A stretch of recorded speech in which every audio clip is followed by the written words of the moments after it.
Hai guys, assalamualaikum semua. Kau tengok kosong. Kenapa kedai kita kosong? Kau tengok luar memang dah kosong. Tapi dalam penuh.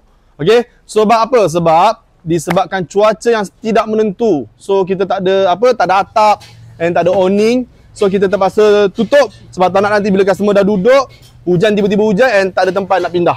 So kita cuma hanya ada ruang dalam sahaja, ruang aircon sahaja, and kita ada tempat menunggu di sini. Meja pun kita takkan pasang di sini selagi kita tak pasang awning.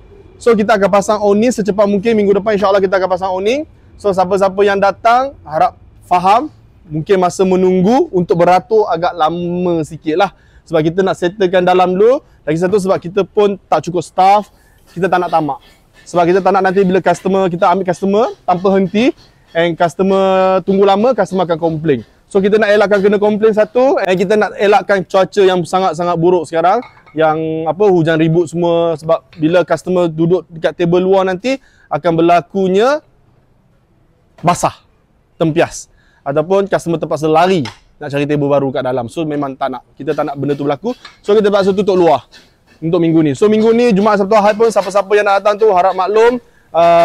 Tolong kalau yang nak datang tu, memang kita tak ada ambil booking, tak sempat nak tengok phone, tak sempat nak reply WhatsApp, minta maaf sangat-sangat. Tak ada ambil order pick up ke, order online ke, Grab, semua kita terpaksa tutup. Sebab kita tak mampu nak handle customer yang datang attack kita. So kita buat mana yang kita mampu je. Orang cakap apa? Ukur baju pada badan sendiri. Itu saja yang kita mampu. Alright, itu dari saya. Semoga video ni sampai dekat korang semua sebelum korang sampai ke destinasi ini. Untuk minggu ni saja mungkin meja agak limited, tapi the next week baru kita bagi korang datang ramai-ramai. Okey, itu dari kami. Assalamualaikum. Bye.